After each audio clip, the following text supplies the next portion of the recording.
Good afternoon. My name is Nikhil Bell, and After School All-Stars saved my life. I joined After School All-Stars in 6th grade.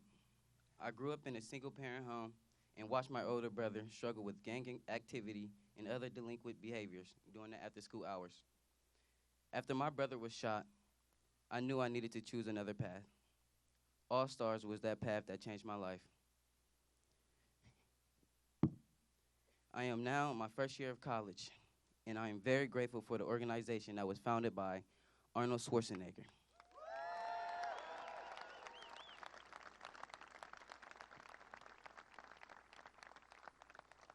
It is my honor to introduce to you Governor Arnold Schwarzenegger.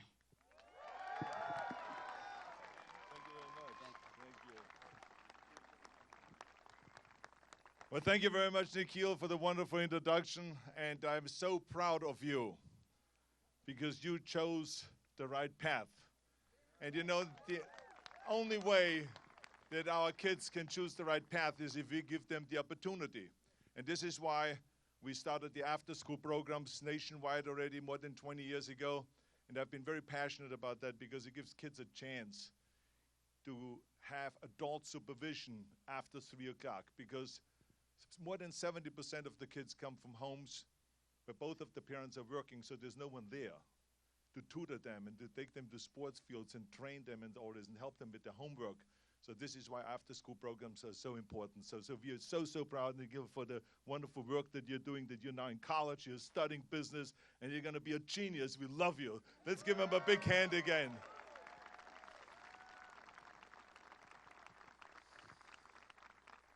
Now, I have to tell you, I love Ohio. I love Ohio. It is such a wonderful state, and I remember in 1970, my love affair began here. But before I talk about my love affair with Ohio, I just want to say briefly and recognize the passing of Nancy Reagan today. She was one of the greatest first ladies, an extraordinary human being, and such a wonderful partner to her husband, to President Reagan, who was without any doubt one of the greatest presidents in the history of the United States. And I know she will join him now in heaven, and this love affair between the two of them will start all over again. So let's please have a moment of silence for Nancy.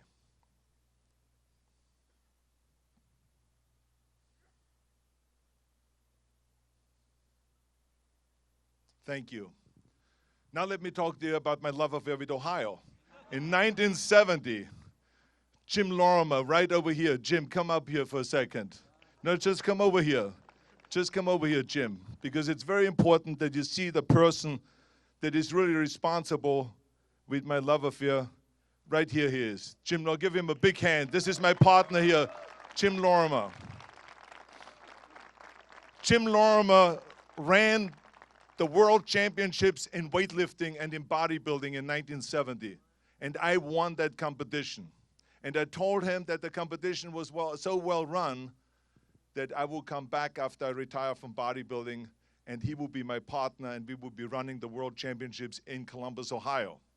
And that's exactly what happened. So from 1976 on, for 4 decades now, we've been running every year the world championships in bodybuilding right here in Columbus, Ohio.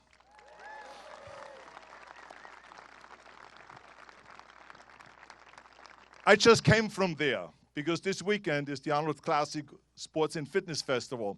It has grown now to the biggest event in the world.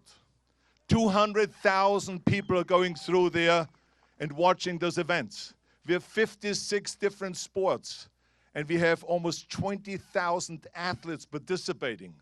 Think about that. The Olympics have 12,000 athletes. We have almost 20,000 athletes participating. So this has really been the highest success when it comes to sports and fitness and the promotion of health and fitness. This is what this is all about.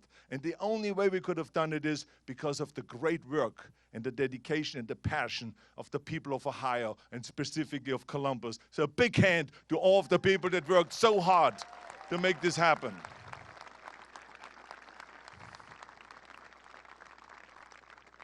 Now, one day, my friend Jim Lorimer said to me, he says, Arnold, since you're coming for the Arnold Classic and for our sports and fitness festival, I wanted to meet a guy by the name of John Kasich, who's running for Congress. This is way back in the 80s now. And so I said, okay, I'm coming. I came to the event. I listened to John Kasich. And he was extraordinary what he said. I just loved it. And from that point on, I was campaigning for him and I was doing fundraisers for him. And let me tell you something. When he then went to Washington, he kicked some serious butt. He was an action hero when he went to Washington. As the chairman of the House Budget Committee, he pushed through the first balanced budget. The first balanced budget since a man walked on the moon. Think about that for a second.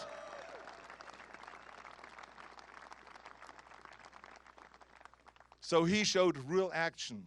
Then when he ran for governor, I said to him, I'll be back. And he ran, and I was there again at his fundraisers and did events for him and everything. And then he became governor of the great state of Ohio. And then once again, he was the action hero. He went in there was an $8 billion budget deficit. And now there's a $2 billion surplus.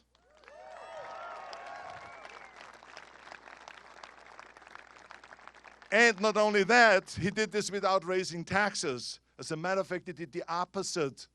He reduced taxes by $5 billion. Think about that. By $5 billion, he reduced the taxes. And at the same time, he created more than 300,000 jobs. Now, we always talk about those numbers, 300,000, what the percentage is and all of those things. That doesn't mean that much, but each person goes home proud and says, I can provide for my family. I have a job. I am somebody. It makes you feel good when you have a job and if you want it and if you need it. That's what it means for each person, each of those 300,000. So, John, you've done such an extraordinary job with that. It means so much when those people go to work now. So this is the kind of action hero he is. And when he was, I tell you, he will be like that if he will be in Washington. Because right now, we need leadership like that. There's so much work that needs to be done.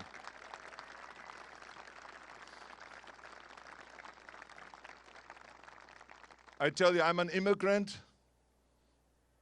I came here in 1968 with absolutely nothing. But I was full of dreams. And because this is the land of opportunity, because of America, I could make all of my dreams become a reality.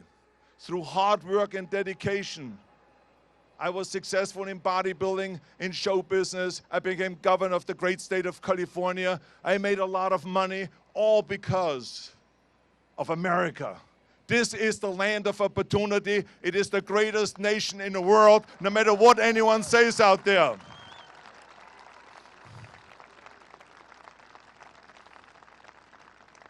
And we need John Kasich to now take charge and be at the White House. And this is why I endorse John Kasich, our great governor,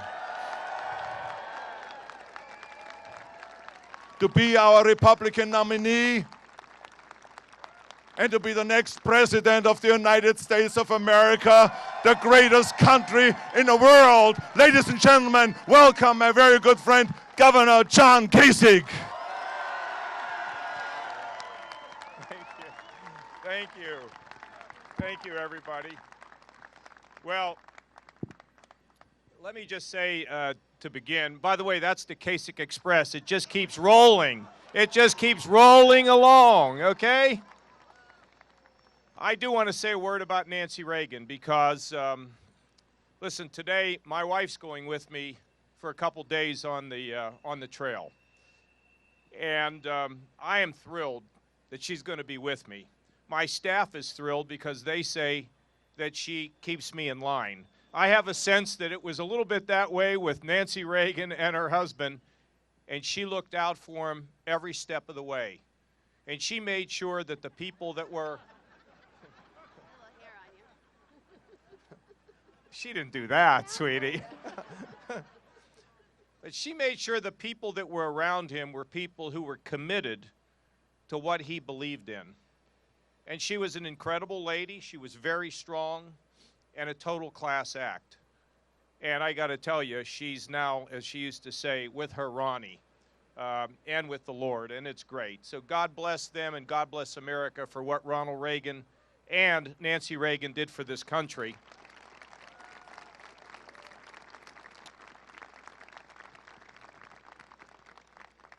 I don't know how much you really know about Arnold.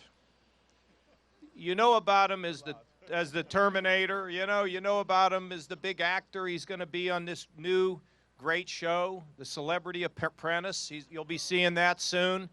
He filmed another Terminator. He's just and by the way, he's taken the Arnold Classic global. They're on all the continents now. And it is just amazing what he's been able to do. And, governor of California, a great businessman, all of that. But this young man that was here, I don't know if you heard what he was saying. He knew that he needed to change his life, because he knew that if he didn't change his life, he would probably lose his life. It was a number of years ago when Arnold created the After School All-Stars. And this is a program that takes kids who could very easily join a gang, find themselves in drugs, totally isolated from everyone without being able to realize their God-given potential.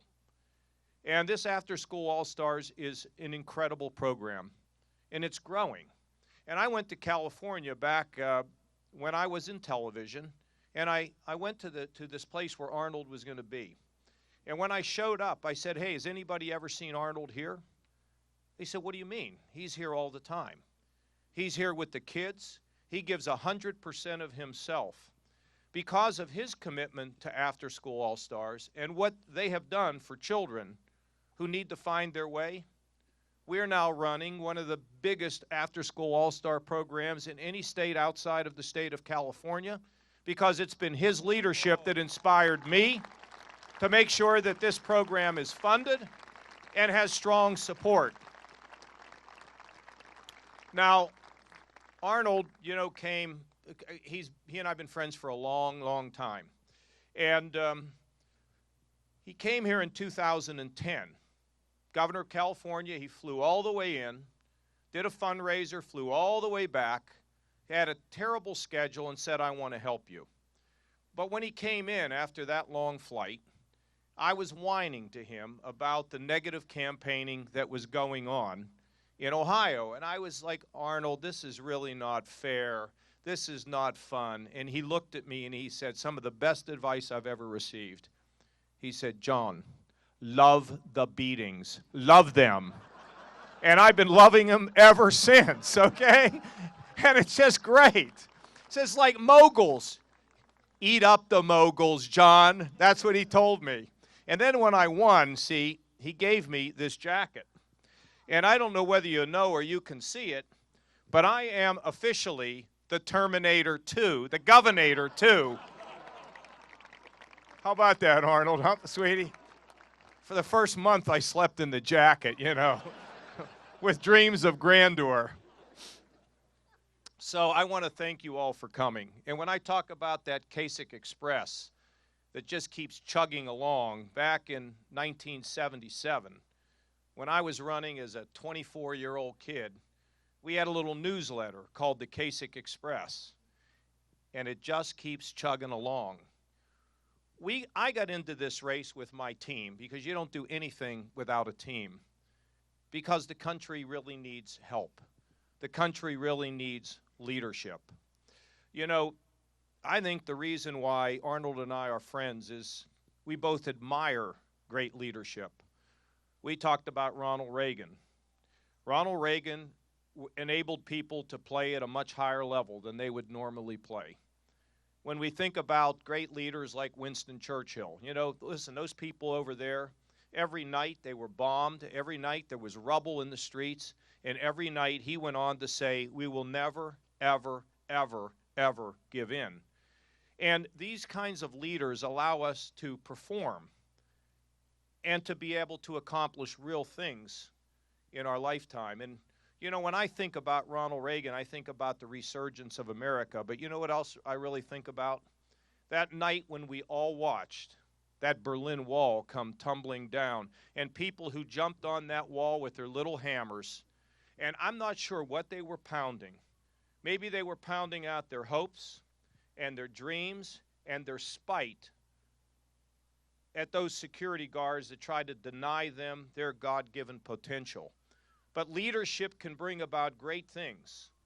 And do we have challenges and problems today? Oh, yes, we do.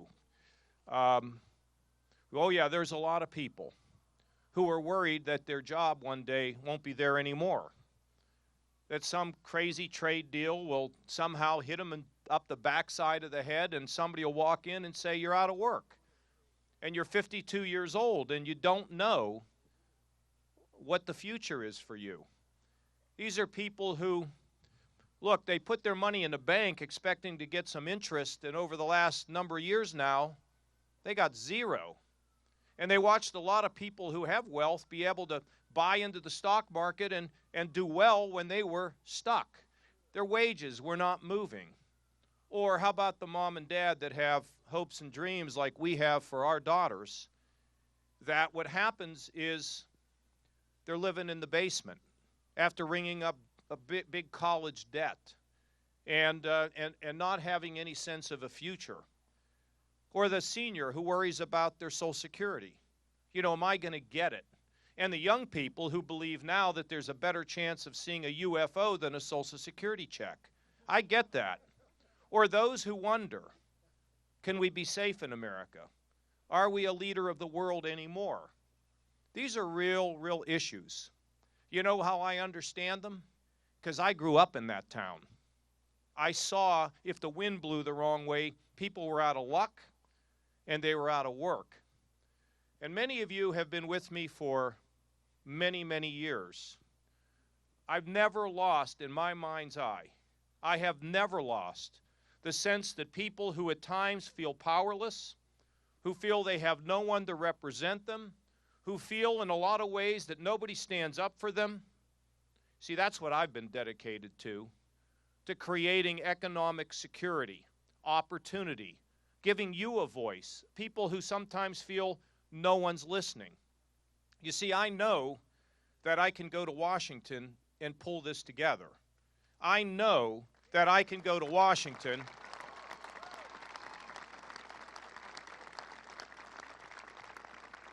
Look, I know how to balance budgets. I know how to build a team of people that are willing to get us on a strong fiscal track. And why do we want that? Because if our job creators don't feel like they can trust the future, they'll sit on their wallets, and we won't get the jobs we want. I know how to deal with regulation where we've lost common sense. And I know this. I have no problem with people who work in the government. It's just if they want to make all the laws, they should run for public office, not make them sitting behind a desk when they're not in touch with the reality of how we create jobs in this country. And we know how to cut taxes. You know, we cut taxes more than any governor in America by $5 billion. And you think about this, you remember that first year I was in. You all had to get a seatbelt because you fall out of your chair with everything that was happening. But we killed so many, we reduced taxes and we killed the death tax. So a small business person could pass their business on to their kids and they could be successful. And now that we've killed the death tax, we're working on killing death. We haven't done that well on that one yet, Arnold, but we're working at it. And what's happened in our state? Over 400,000 jobs, a balanced budget, the same thing that happened in Washington. And the reason is because I take orders from you. I don't take orders from the people who are the connected, the vested interests. I take it from you. And my wife, God bless her, she knows it. And she's become a wonderful partner. The only one I take orders from is her. Okay, let's make that clear. But she understands what the stakes are. So let me just say just a couple more things. See, I want to shift a lot of power back to where we live. I want us to have the programs to run our schools, in our school boards, not some faraway place in Washington. I want to send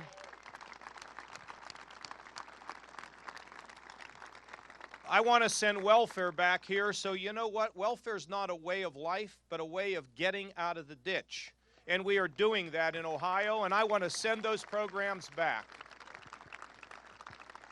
And I want to send the programs of health care for the poor, because we know we can do a better job if we were set free. And send back job training.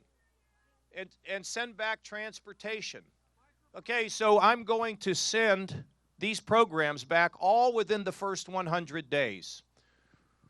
But I want to tell you something that I really believe, coming from that little town in Pittsburgh. You got it, man. Let me tell you something. That little town in McKees Rocks, our hero was Roberto Clemente. He was the great athlete. He performed like we all dreamt that we could.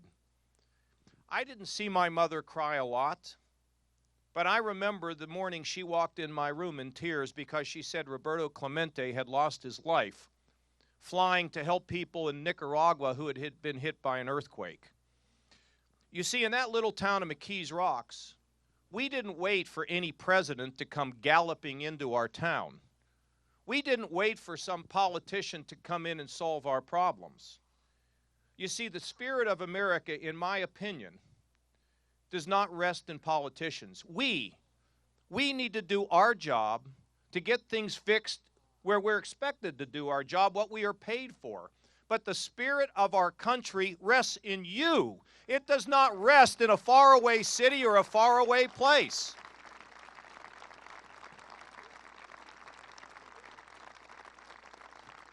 I was in Gulfport, Mississippi. Hurricane Katrina came in and leveled the entire town. There was nothing left.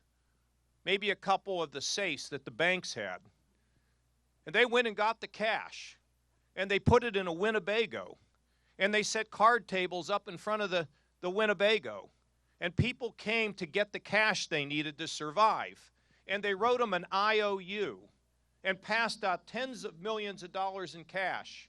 And when all was said and done and all the IOUs were paid back, they'd lost a total of about $300,000. And when the regulators showed up from Washington to look at the Winnebago Bank, the advice was, get back in your cars. Get out of here. We know what we're doing. These stories are all over the country of people standing up and fixing things. And the last thing I really want to tell you is this. Do you all understand that you're made special? Do you know that the Lord has never made anybody like you and will never make anybody like you again? You see, young man, you have a purpose. Part of your purpose you did here today. You stood up here. I mean, did you ever think you'd be doing something like that in front of Governor Schwarzenegger and all these people? No. But you're reaching down. And we all have to discover our God-given purpose. You see, I believe that when we work together, we're a great, beautiful mosaic. And when we don't discover our purpose, the mosaic is incomplete. You see, I think when we work together, we need to live a life bigger than ourselves to help heal this world. So let me give you a couple examples. You're a nurse. You're done at 10 o'clock at night, and you're dead tired. But you walk back into that room where that family is sitting there on the edge of their chairs worrying about their loved ones. And you take a few more minutes to say, it's going to be okay. Or if you're a teacher and you gave up big salaries because you believe that you're changing the lives of young people, see, you found your purpose. And if you're a physician and you call the patient at 11:30 at night because you just can't sleep, you're living your purpose. And sometimes it's not even that complicated. How about the widow who was married for 52 years? No one calls her anymore. And you call her on Monday and say, my spouse and I are going to take you out to dinner on Saturday. On Thursday, she goes and gets her hair done. And on Saturday, when you pick her up, she puts on the dress that she hadn't worn in 6 months. Did you change the world? I think you did. You see, I'll take care of these things in Washington. If I need help, I'll call you, okay? I'll call you. But back here, we need to pull our communities together. We need to destroy the curse of drugs. We need to rebuild our schools. We need to fight poverty, and we need to connect with one another, because that's the spirit of America. That's where the America lives, in our neighborhoods, in our families, and in our communities.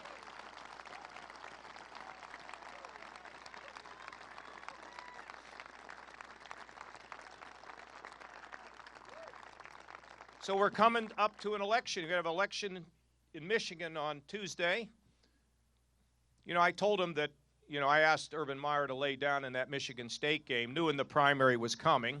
Let him win yesterday in basketball. I'm covering everything, okay? And we're going to do well. We're going to do well. And then we're coming here. We're coming here.